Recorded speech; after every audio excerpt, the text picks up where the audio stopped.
Hello बेटा, कैसे हैं आप लोग।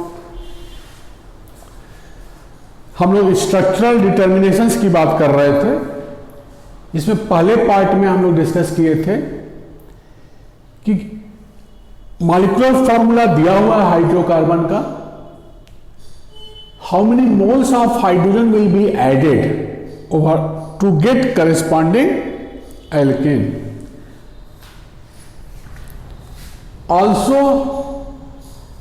एल्केन में कितने मोनोक्लोरो स्ट्रक्चर्स होंगे इसका भी आइडिया हम लोग किए थे। तो स्ट्रक्चर डिटरमिनेंट का एक कंसेप्ट है कि हाइड्रोजन मॉलिक्यूल कितना ऐड होगा, ये पता चल जाता है कि उस हाइड्रोकार्बन का जो भी मॉलिक्यूलर फॉर्मूला दिया है वो क्या होगा। एल्कीन है, एल्काइन है, साइक्लो एल्कीन है, एल्काडाइन है, ये सब पता चल जाता है बेटा। अब स्ट्रक्चर किस तरह का होगा वो डिपेंड्स करता है, स्ट्रेट है कि ब्रांचिंग है, कि कितने मोनोक्लोरो प्रोडक्ट्स बन सकते हैं हाइड्रोजन ऐड करने के बाद उस हाइड्रोकार्बन का। आज हम बात करेंगे, आपसे बात कर रहे थे कि most important concept to determine structure of hydrocarbon is ozonolysis. बात कर रहे हैं पहला पार्ट ओजोनोलिसिस ऑफ एल्कीन का।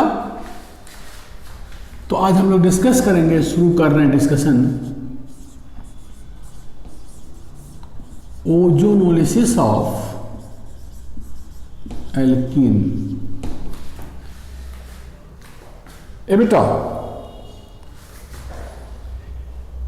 हम बात किए थे कि पिछले क्लास में कि एल्कीन में डबल बॉन्ड कई जगह हो सकता है, बट अगर हमें आइडिया ओजोनोलिसिस प्रोडक्ट का पता चल जाए तो हम बता सकते हैं डबल बॉन्ड कहां होगा। तो मेन काम यह है कि exact location of double bond in alkene can be determined bye ozonolysis. For example, हम किसी हाइड्रोकार्बन को लेकर चल रहे हैं। मान लो हमारे पास हाइड्रोकार्बन है CH3 CH double bond CCH3 CH3। Ozonolysis अगर हम ओजोन से रिएक्शन करें तो CH3CH, देखो डबल बॉन्ड को हम छोड़ दे रहे हैं, CH3 CH3 डबल बॉन्ड को हम यहां से खींच लिए। अब तीन ऑक्सीजन को एक ऊपर इसके बीच में और एक इसके और इसको थोड़ा सा तिरछा कर दे रहे हैं ऐसे, इस कार्बन और इस कार्बन के नीचे। ये तीन ऑक्सीजन हो गया, इनको आपस में जोड़ दें।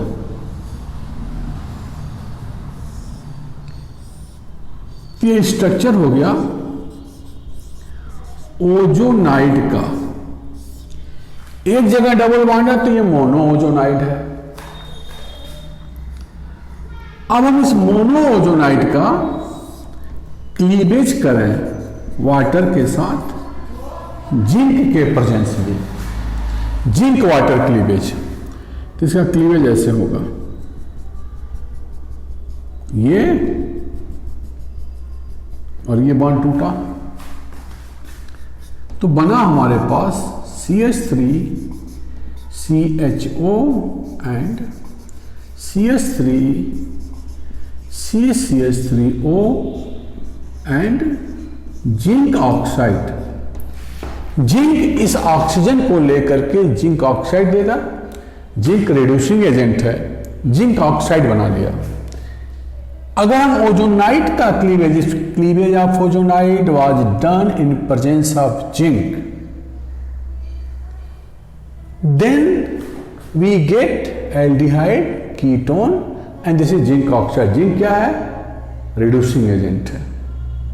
सॉरी, जिंक नेसेंट ऑक्सीजन को लेकर के जिंक ऑक्साइड दिया। अब अगर हम इसके बजाय जिंक वाटर की जगह पर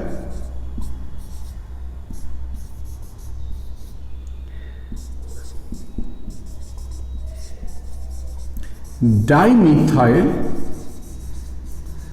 सल्फाइड यूज करें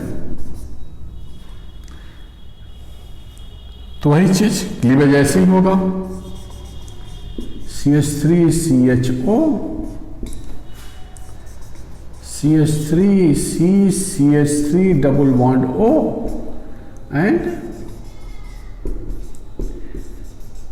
dimethyl सल्फॉक्साइड। बोलिए। तो कहने का यह मतलब है कि जिंक के प्रेजेंस में अगर हम रिडक्शन करते हैं और या रिडक्शन ऐसे करते हैं तो जो हमारा एल्डिहाइड कीटोन और ये प्रोडक्ट बना जिंक है, जिंक ऑक्साइड, डाइमिथाइल सल्फाइड है तो डाइमिथाइल सल्फॉक्साइड, इसके रिएजेंट का नाम पढ़ोगे SN2 रिएक्शंस में DMSO। क्लियर? ओजोनसिस से एल्डिहाइड बन रहा है, जिंक यूज हो रहा है, इस ओजोनसिस को हम कहते हैं रिडक्टिव ओजोनोलिसिस।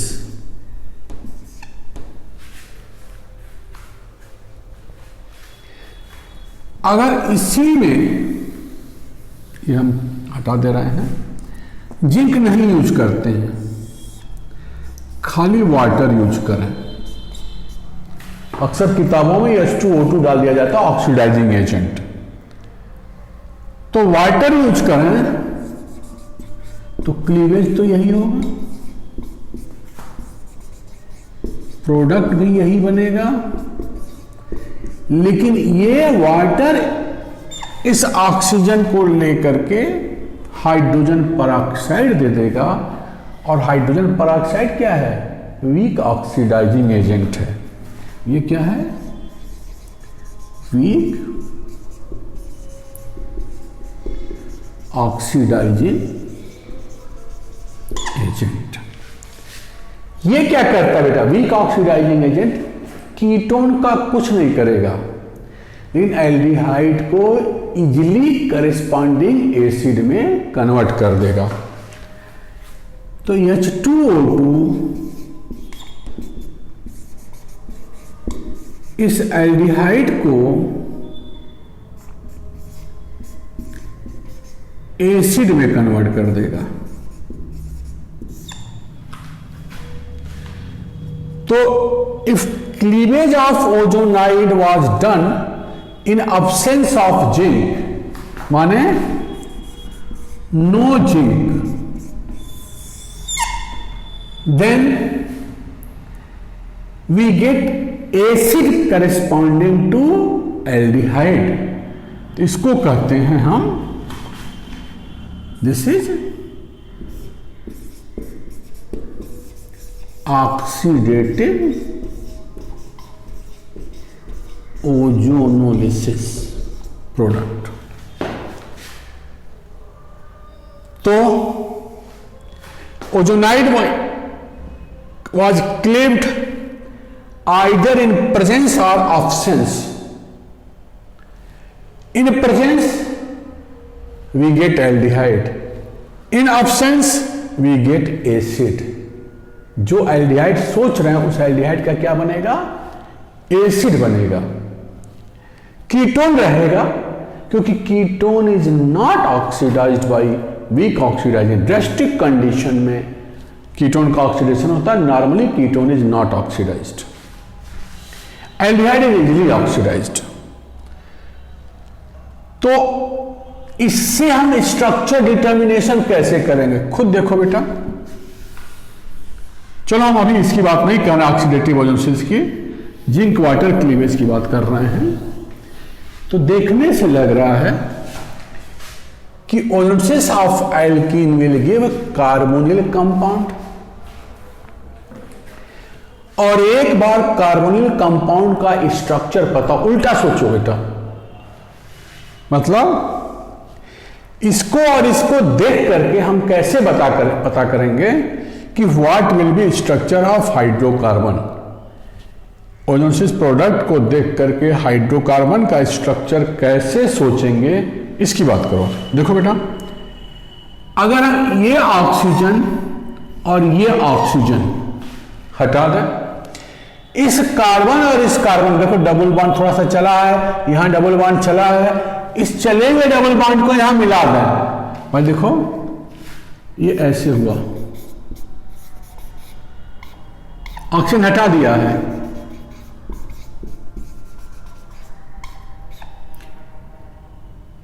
ये जो बॉन्ड है देखो खुला हुआ, ये बॉन्ड खुला हुआ, इनको आपस में मिला दें, माने कार्बोनिल कार्बन पर ऑक्सीजन हटा के डबल बॉन्ड लिख दें। मतलब we write double bond between carbonyl carbon by replacing oxygen. तो we can get this structure. यही है ये स्ट्रक्चर। अगर हम इस स्ट्रक्चर को देख करके डायरेक्ट ओजोनोसिस प्रोडक्ट बनावें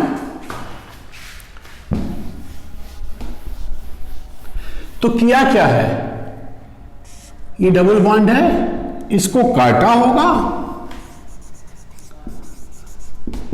और ऑक्सीजन लगा दिया।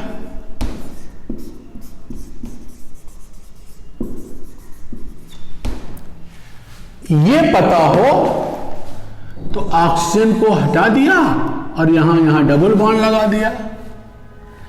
तो अगर हाइड्रोकार्बन, अनसैचुरेटेड हाइड्रोकार्बन एल्कीन हमें पता है तो डबल बॉन्ड हटा करके we can write oxygen carbonyl compounds.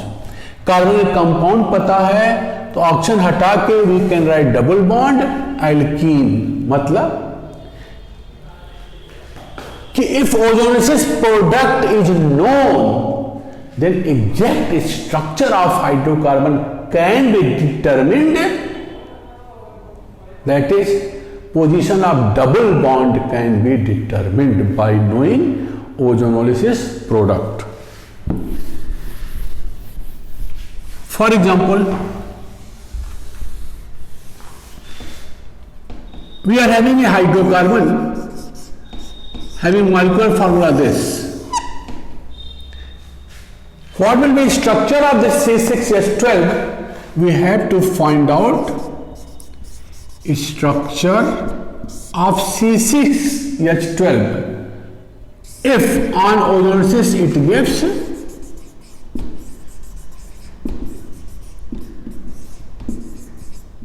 propanol only, propanaldehyde. बेटा प्रोपेनल ओनली, ओजोनोसिस में अगर कहीं डबल बॉन्ड होगा किसी मॉलिक्यूलर फार्मूला में तो दो कार्बोनिल कंपाउंड बनेंगे ना।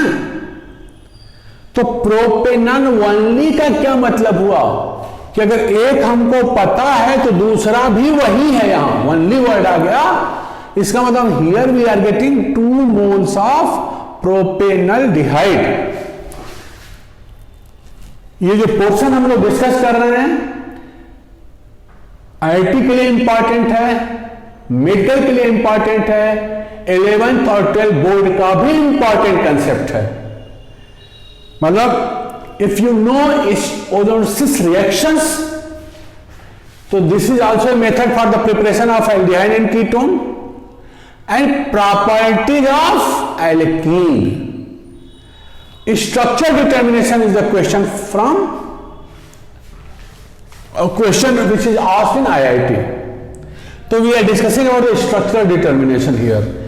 Structural determination माने अगर ये है ओजोनोसिस से ये बन रहा है मीन्स ओनली 2 मोल्स, हम 2 मोल से लिख लें, 1 मोल ये, दूसरा मोल ये। इस कार्बन और इस कार्बन पे ऑक्सीजन हटा के डबल बॉन्ड, आसान तरीके में तो मैं तो ये बोलता हूं, बेसिक बच्चों से जो डेवलप कर रहे हैं इसको उल्टा करके लिख दो ऐसे।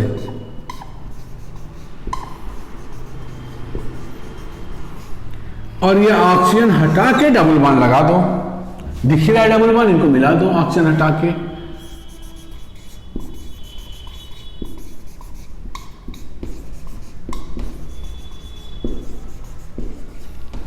तो अगर ये पूछ रहा है तो हाइड्रोकार्बन ये हुआ, आगे इसका नेमिंग पता होगा आपको।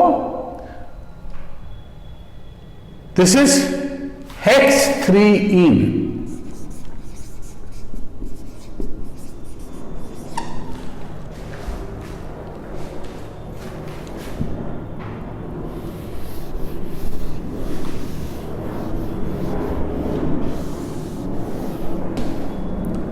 स्ट्रक्चर हो गया इसका।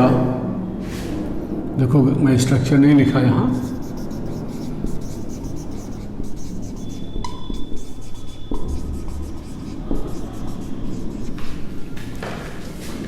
अगर हम ये पूछे, दूसरा दिया है एसीटोन, ये स्ट्रक्चर एसीटोन ओनली, अगेन वही बात, इसका 2 मोल। एसीटोन ओनली का मतलब 2 मोल। एसीटोन को कार्बोनिल कार्बन को ऑक्सीजन के साथ आमने सामने ऐसे करके लिख लें, मतलब आसान करने के लिए। क्योंकि बच्चा क्या करता है, गलती भी देखो बेटा। सर एसीटोन ऑक्सीजन हटा के डबल बॉन्ड, तो स्ट्रक्चर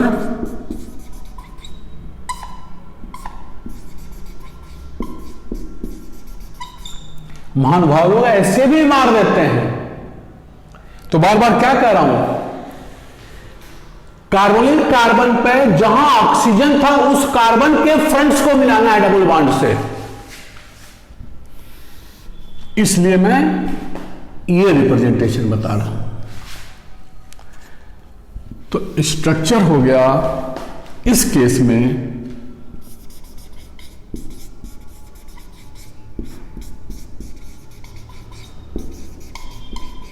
ये 1 2 3 4 2,3 डाइमिथाइल 2-ब्यूटीन। तो यहां स्ट्रक्चर हो गया इस केस में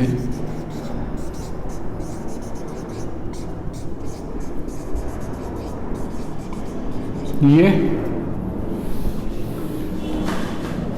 तीसरा दे दिया जाए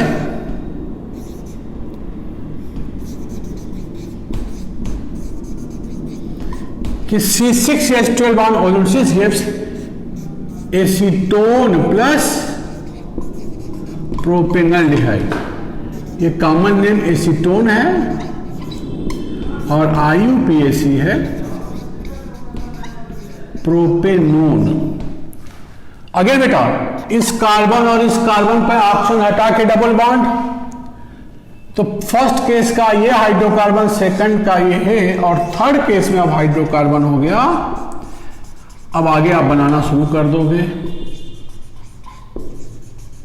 ये 2-मिथाइल 2-पेंटेन। फोर्थ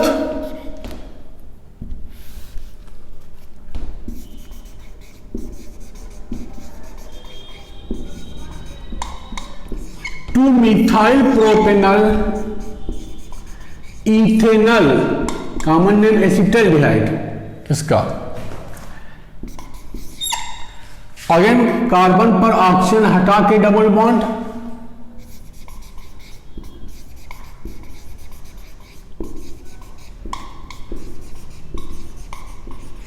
इस तरह से और भी हो सकते हैं C6H12 के स्ट्रक्चर, बट ये स्ट्रक्चर हमने C6H12 का क्यों ये बनाया, फिर ये बनाया, या ये बनाया, या ये बनाया? क्योंकि ओजोनसिस प्रोडक्ट का सेट ये और ये। क्यों इसको बनाया? क्योंकि हमें ओजोनसिस प्रोडक्ट पता है। तो C6H12 का वही कल पिछले क्लास में बात करें कि डबल बॉन्ड कहां रखा उस मॉलिक्यूलर फार्मूला में। अगर ओजोनशीश प्रोडक्ट हमें पता चल गया तो कोई सोचना ही नहीं है, कार्बोनिक कार्बन पे ऑक्सीजन हटा के डबल बॉन्ड कर दिया। तो एल्कीन का एग्जैक्ट स्ट्रक्चर डिटरमिन करने का पहला कंसेप्ट है ओजोनोलिसिस।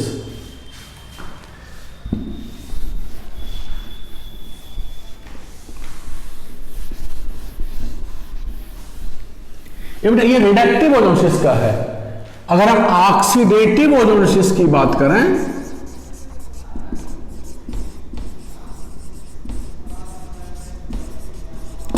तो क्या होगा इस केस में, हम कहे थे जैसे मान लो ये स्ट्रक्चर है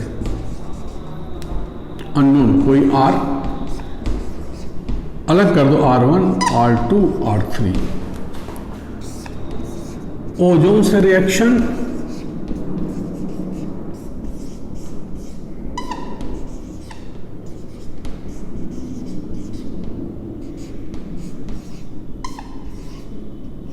ये क्लीवेज विथ वाटर, जिंक नहीं है, R1CHO plus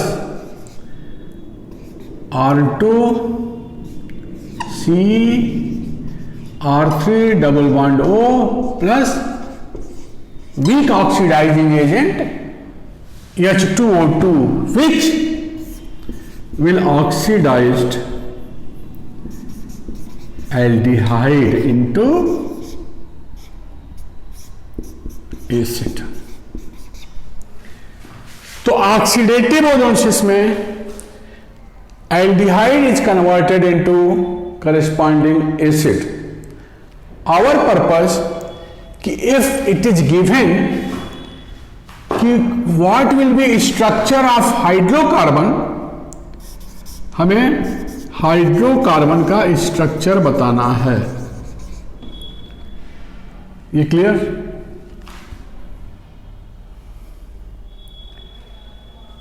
Which an oxidation gives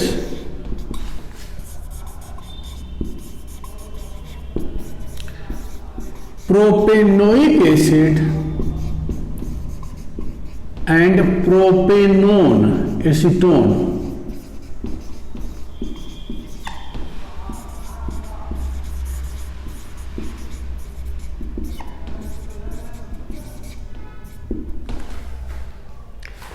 देखो इस केस में जो हमारा क्वेश्चन था,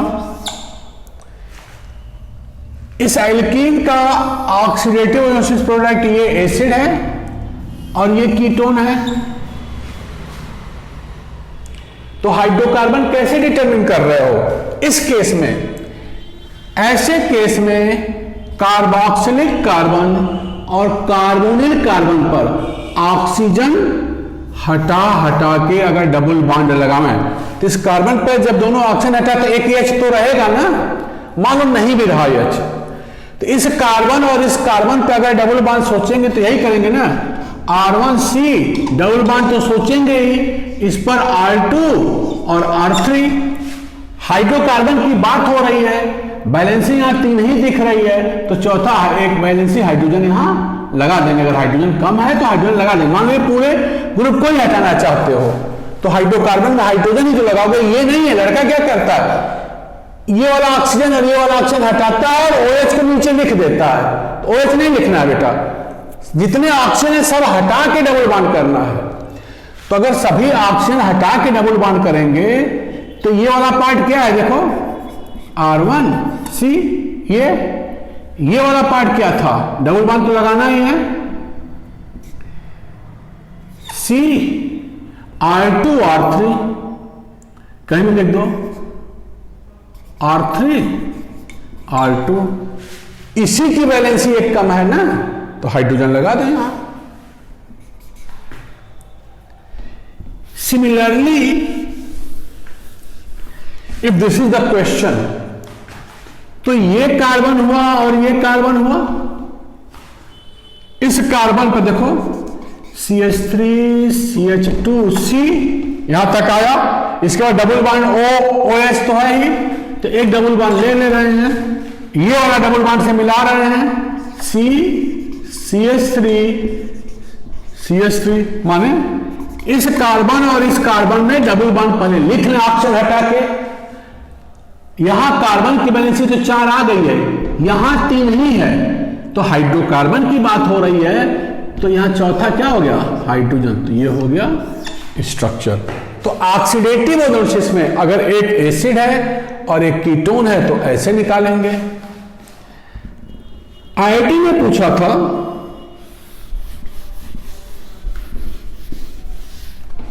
ऐसे, structure of C6H12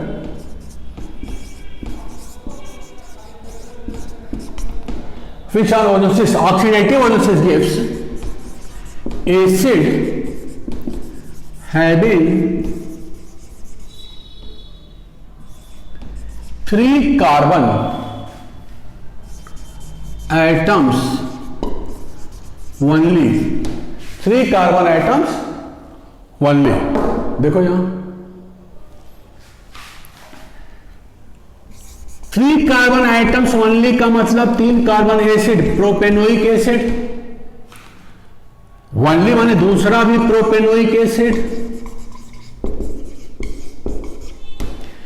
carboxylic carbon पे यहां और यहां अब ऑक्सीजन हटाना है और डबल बॉन्ड लगाना, CH3 CH2C। ये वाला भी देखो डबल बॉन्ड के साथ C। भाई जितना है वो तो स्केलेटन लिख लिया हमने, कार्बन का ये स्केलेटन लिख लिया, कार्बन का ये स्केलेटन लिख लिया आमने सामने।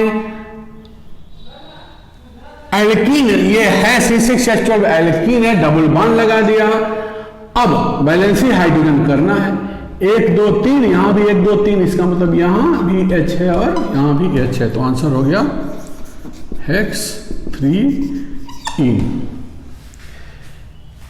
तो this is the first part of ozonolysis कि अगर किसी स्ट्रक्चर में एक जगह डबल बॉन्ड है तो वो हाइड्रोकार्बन निकाला जा सकता है इस ओजोनोसिस प्रोडक्ट से। अगर ओजोनोसिस प्रोडक्ट 2 मोल्स हैं, दोनों सेम हैं, दोनों अलग हैं, तो जो हाइड्रोकार्बन होगा उसमें एक ही जगह डबल बॉन्ड आएगा। अब हम बात कर रहे हैं, थोड़ा सा कॉम्प्लिकेटेड रूप में बात करेंगे कि मान लो कि एक से ज्यादा जगह डबल बॉन्ड है हाइड्रोकार्बन में, तो ऐसे स्ट्रक्चर को कैसे डिटरमिन करेंगे अगर हमें ओजोनोसिस प्रोडक्ट पता हो तो। मतलब आगे हम बात करेंगे ऐसे हाइड्रोकार्बन्स के स्ट्रक्चर को डिटरमिन करना जिसमें एक से ज्यादा डबल बॉन्ड हो या यह साइक्लिक स्ट्रक्चर हो। ये सब बातें हम लोग नेक्स्ट क्लास में डिस्कस करेंगे। तो बेटर है बेटा, चैनल को सब्सक्राइब करिए और मन लगा के पढ़िए, छोड़ना एक भी पार्ट नहीं। अगर आप पहला क्लास शुरू कर रहे हो, फर्स्ट क्लास, धीरे धीरे बढ़ते चले जाओ एक एक करके नोट को समझते हुए। ये बेटा मुझे उम्मीद है, ऐसा विश्वास है कि इतना बढ़िया कंसेप्ट डेवलप हो जाएगा कि क्वेश्चन तो हर कंपटीशन या बोर्ड के आपसे आसानी से होंगे। Thank you.